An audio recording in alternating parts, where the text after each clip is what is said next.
Olá pessoal, vamos continuar a nossa aula falando aqui de medidas provisórias. Eu deixei no último bloco uma pergunta, não é? Então vamos botar ela aí no ar. Vamos para o quadro. A pergunta foi, medida provisória pode criar tributo? Gente, vamos pensar aqui primeiro, tributo, tá? Tributo é um gênero. Um gênero. Então, tributo é um grande gênero. Tributo. E deste gênero nós temos várias espécies. Nós temos os impostos, nós temos contribuições, ok? Então, na verdade, a pergunta é, uma medida provisória pode criar um tributo? A resposta é sim, pode criar um tributo, sim. Agora, cuidado, exceto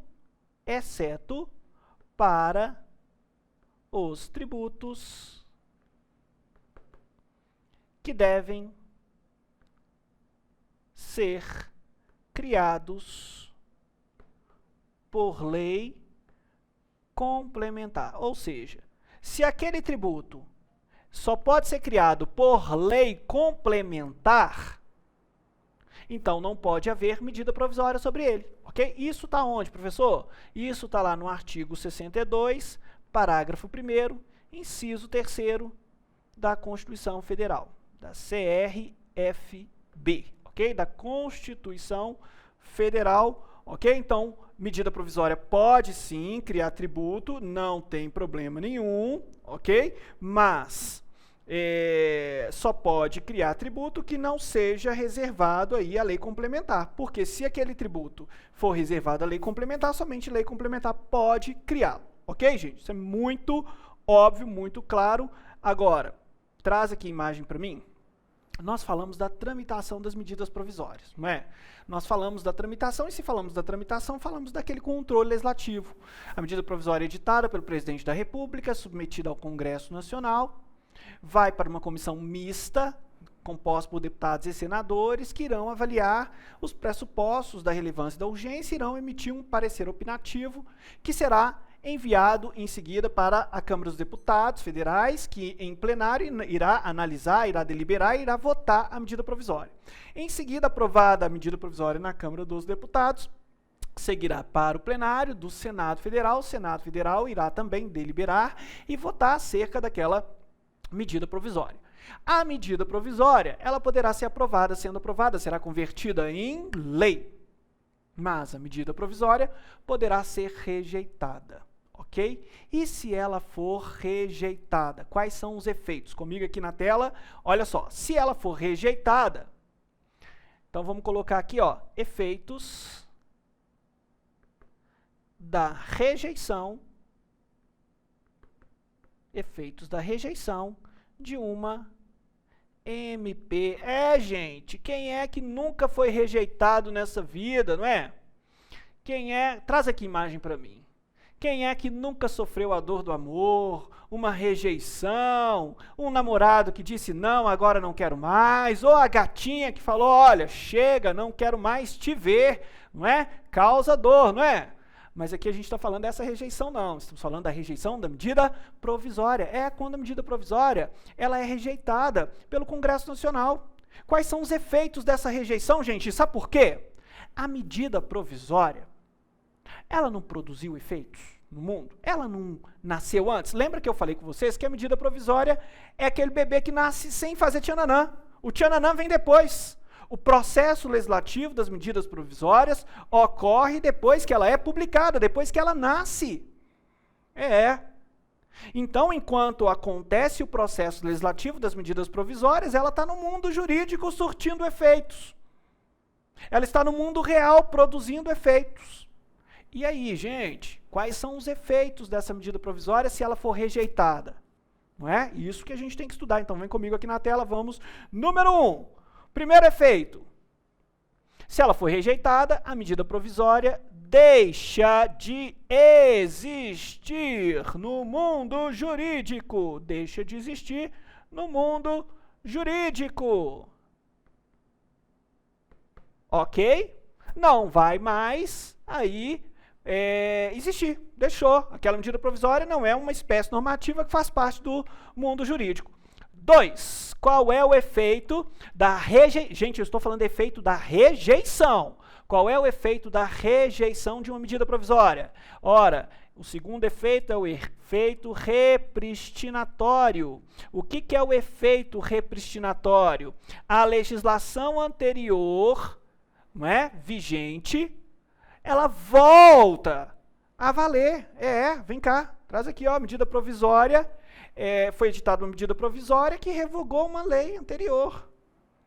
Revogou uma lei anterior. Medida provisória foi editada revogando lei anterior. A lei anterior deixou de produzir efeitos, mas a medida provisória foi rejeitada. O que acontece com a lei anterior? Ela volta à vida. É um verdadeiro The Walking Dead jurídico, ok? Um efeito da rejeição da medida provisória. Efeito repristinatório. Volta aqui comigo. Terceiro, e mais importante, ó. Terceiro, professor, e aqueles efeitos que a medida provisória, enquanto estava vigente, produziu? E aqueles efeitos? Não é? Se ela deixar de existir, os efeitos serão retroativos ou não serão retroativos? Gente, a regra é que os efeitos serão ex nunc. Efeitos ex nunc. Por que efeitos ex nunc? Traz aqui para mim. Efeito ex nunc. Bate na nuca, vamos para frente, ok? Ou seja, aquela medida provisória, quando ela foi rejeitada, a rejeição dela só valerá do momento que ela foi rejeitada para frente. Ou seja, todos os efeitos que ela produziu enquanto ela estava vigente, continuam valendo. Esta é a regra da medida provisória. A medida provisória rejeitada, o efeito ex nunc, ou seja, da rejeição para frente, ela não vai produzir mais efeitos, mas todos os efeitos que ela produziu dali para trás continuam valendo. Ok, gente? Portanto, a regra dos efeitos da medida provisória é ex nunc. Mas o Congresso Nacional pode, vem aqui comigo, vamos colocar aqui, ó, uma OBS. O Congresso Nacional poderá atribuir efeitos Congresso Nacional poderá atribuir efeitos ex tunc no prazo de 60 dias por decreto legislativo, ok? Então, traz a imagem para mim, a regra da MP ex nunc, mas o Congresso Nacional poderá atribuir efeitos ex tunc, ou seja, a MP foi rejeitada, então todos os efeitos que ela produziu, olha, estão também invalidados, ok? Os efeitos da rejeição são retroativos. Portanto, essa medida provisória, todos os efeitos que ela produziu enquanto estava vigente, estão invalidados.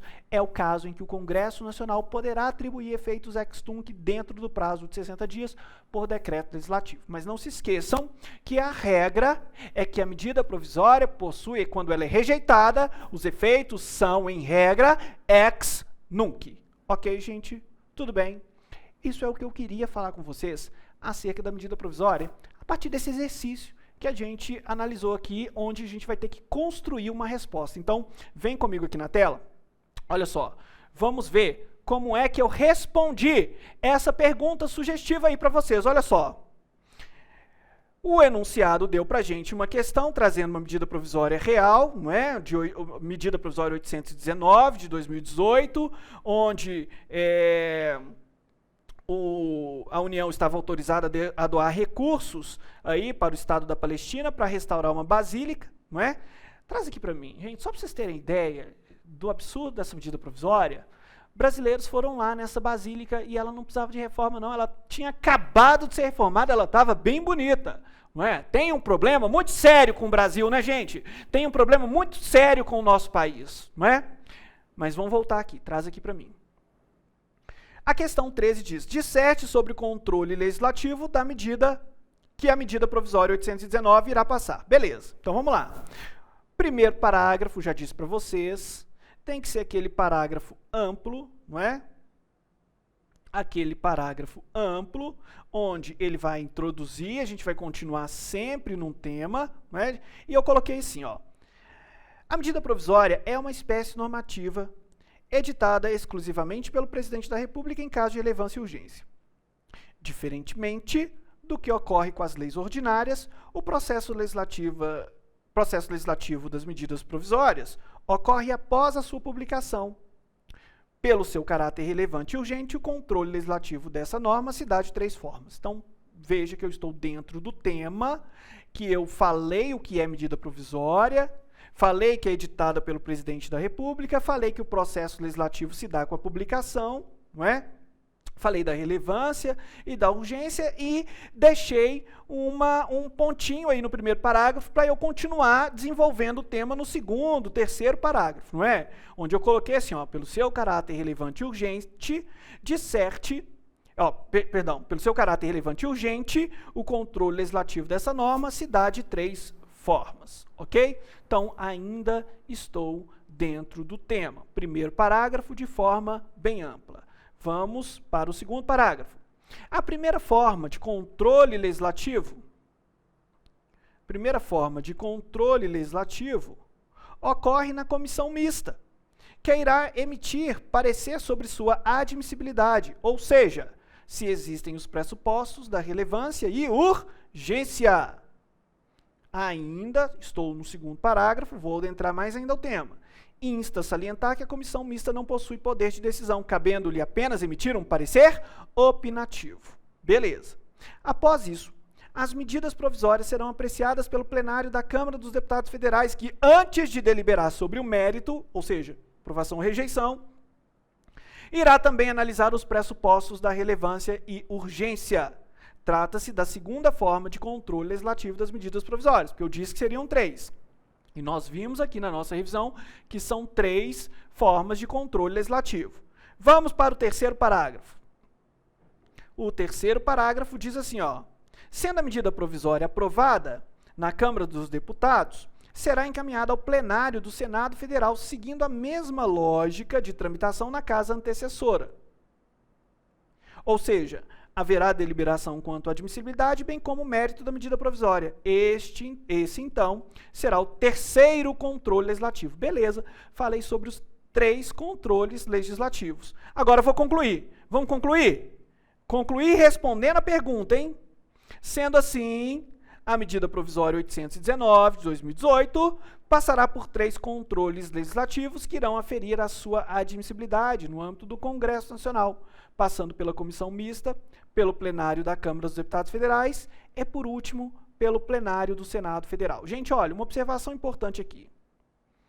A pergunta foi, disserte sobre o controle legislativo que a medida provisória 819 de 2018 irá passar. Traz aqui para mim. A questão não está pedindo para a gente apontar as possíveis inconstitucionalidades da medida provisória, não. E não está pedindo nem para a gente dar opinião sobre o que nós achamos dessa medida provisória. Se é uma medida provisória inconstitucional, se ela é absurda, a gente viu, ela é um absurdo. Mas não é isso que a questão está pedindo. Muito cuidado, a questão não está pedindo a nossa opinião acerca da constitucionalidade, da inconstitucionalidade daquela medida provisória. Está perguntando apenas quais são os controles legislativos que aquela medida provisória irá passar. Então, nós falamos, aqueles 3 controles legislativos. A comissão mista, o plenário da Câmara dos Deputados, o plenário do Senado Federal. É isso, ok? Está respondido, claro, óbvio que eu vou enviar esse material aí para vocês, para deixar aí na área do aluno. Ok, gente? Quando vocês puderem, façam aí, respondam com o próprio vocabulário de vocês, a própria escrita de vocês, ok? Vamos para a 14? Na tela aí para vocês. A 14 pergunta assim, ó. A medida provisória, caso seja aprovada pelo Congresso Nacional, mesmo versando sobre matéria sem urgência e relevância, pode ser invalidada? Então, gente, olha, está dizendo aqui, a pergunta está dizendo, a medida provisória, caso seja aprovada pelo Congresso Nacional, ou seja, passou pelo processo legislativo, mesmo versando sobre matéria sem urgência e relevância, pode ser invalidada? Gente, a resposta é claro que sim, ela pode ser invalidada, mesmo antes de passar pelo controle legislativo. Por quê? Porque se ela é inconstitucional, ela pode ser muito bem, por ser norma primária, objeto de uma das ações do controle de constitucionalidade. Mas, professor, eu tenho que escrever isso em texto, então vamos lá. Aqui, ó, texto meu sugestivo, primeiro parágrafo de forma ampla, sempre dentro do tema, mas apresentando o tema de forma ampla, ok? As medidas provisórias representam importante espécie normativa estabelecida na Constituição Federal de 88. São editadas pelo Presidente da República em caso de relevância e urgência, tendo seu processo legislativo ocorrendo imediatamente após a sua publicação. Bom, traz aqui para mim. Gente, percebam vocês que o primeiro parágrafo é sempre amplo, é sempre falando o que é, sabe? É sempre falando algumas características básicas daquele instituto. Lógico, sempre dentro do tema, tá? Então, muito cuidado. Se vocês forem responder diretamente a pergunta aqui já no primeiro parágrafo, vocês não vão conseguir construir das 20 a 25 linhas. Uma dissertação precisa ter início, meio e fim. Igual aquela música do Fábio Júnior, ó, com princípio, meio e fim. Ok? Então, vou voltar lá na tela aí para vocês minha resposta. Quando há a edição de uma medida provisória, sem respeitar seus pressupostos objetivos, entre parênteses, relevância e urgência, existirá na mesma uma inconstitucionalidade, portanto, deve ser invalidada. Para isso ocorrer, a medida provisória passa por dois controles, sendo eles realizados pelo Poder Legislativo e ainda outro realizado pelo Poder Judiciário quando provocado. Beleza, estou dentro do tema, terceiro parágrafo. O controle legislativo é realizado pelo Congresso Nacional. Inicialmente, a medida provisória passa por uma comissão mista e, em seguida, é encaminhada para as respectivas casas que analisarão os pressupostos objetivos, podendo ser aprovada. Beleza, falei rapidamente do controle legislativo, porque não é ele que nos interessa aqui no caso. Agora, eu vou concluir, não é? Eu vou concluir. E eu preciso responder a pergunta. A pergunta é: a medida provisória, caso seja aprovada pelo Congresso Nacional, mesmo versando sobre matéria sem urgência e relevância, pode ser invalidada? Agora sim. Fizemos toda a introdução, desenvolvemos o tema e vamos responder. Todavia, há o controle judicial, há também o controle judicial. Caso em que a medida provisória aprovada pode ser objeto de quaisquer ações do Poder Judiciário, inclusive a ação direta de inconstitucionalidade, que terá por finalidade analisar os requisitos da urgência e relevância de sua edição, bem como seu mérito. Assim, uma medida provisória, ainda que aprovada pelo Congresso Nacional, poderá ser invalidada pelo Poder Judiciário quando declarada inconstitucional pelo mesmo. Ok, gente? Então, esse é o controle judicial, é o que acontece quando uma medida provisória que está violando a Constituição pode ser objeto de uma das ações do controle de constitucionalidade, concentrado, difuso, que seja. Traz aqui para mim. Veja, eu continuo corrigindo as questões, né, que estão sendo enviadas aí para a gente.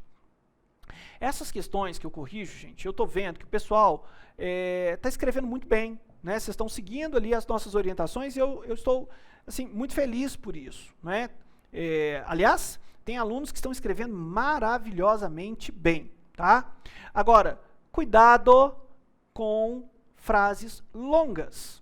Tem gente que está pecando, demonstra muito conhecimento, e aí escreve uma frase super longa. Eu vi um parágrafo inteiro, enorme parágrafo, mas era uma frase só. A frase começava lá no início e o ponto final lá embaixo era uma única frase. Cuidado com frases muito longas, elas perdem o sentido, ok? O examinador lê aquilo, como eu leio e eu estou corrigindo, a gente cansa. Ok? Então, gente, procurem se valer de frases mais curtas. É uma dica que eu estou dando aqui para vocês com base nas dissertações que têm chegado aqui. Ok? Gente, vamos ficar por aqui. É claro que esse material vai ser disponibilizado aí na área do aluno. Ok? Um abraço para vocês. Até logo. Tchau, tchau.